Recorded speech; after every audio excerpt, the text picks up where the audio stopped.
Media mafia లాగా మారితే ఎట్లుంటుంది, ఆ మాఫియా తెలుగుదేశం చేతుల్లో ఉంటే ఎట్లుంటుంది. కమ్యూనిస్టులు తెలుగుదేశానికి అనుకూలంగా ఉంటే కవరేజ్ వస్తుంది. సిపిఐ అయినా సిపిఎం అయినా, భారతీయ జనతా పార్టీ తెలుగుదేశానికి అనుకూలంగా ఉంటే కవరేజ్ వస్తుంది. జనసేన తెలుగుదేశానికి అనుకూలంగా ఉంటే కవరేజ్ వస్తుంది. లేదంటే తీవ్రమైనటువంటి అటాకింగ్, లేదా అసలు కంప్లీట్ కమ్యూనిస్టులను అయితే అటాక్ చేయరు, డౌన్ ప్లే చేస్తారు. బీజేపీని అయితే అటాకే చేస్తారు.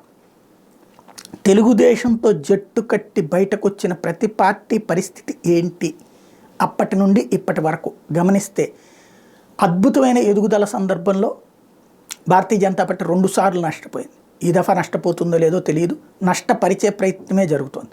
అట్లాగే కమ్యూనిస్టులు, వీళ్ళ పార్టీలు ఇప్పుడైనా సరే Congress, CPI, CPM, Bharatiya Janata party వీళ్ళందరూ కూడా మీడియా ద్వారా తొక్కివేయబడుతున్నారు. ఓన్లీ తెలుగుదేశం లింక్డ్ న్యూస్ మాత్రం వస్తుంది, కానీ వీళ్ళ ఎజెండాలు, వీళ్ళ దేశస్థాయి ప్లానింగ్స్, వీళ్ళకి సంబంధించినటువంటి ఆంధ్రప్రదేశ్లో ఎదుగుదలకి మాత్రం వీళ్ళ ప్రణాళికలు ఫోకస్ కావు, వీళ్ళ మీటింగులు ఆ కోణంలో ఫోకస్ కావు. ఓన్లీ తెలుగుదేశంతో లింక్ ఉందా లేదా, తెలుగుదేశానికి అనుకూలంగా ఉందా లేదా, జగన్కి వ్యతిరేకంగా ఉందా లేదా, వీటి చుట్టూతానే తిప్పుతున్నారు తప్పించి వాళ్ళ ఎజెండాలు జనం దగ్గరికి పోనీయకుండా చూడటంలో తెలుగుదేశం అనుకూల మీడియా వ్యూహాత్మకంగా వ్యవహరిస్తోంది.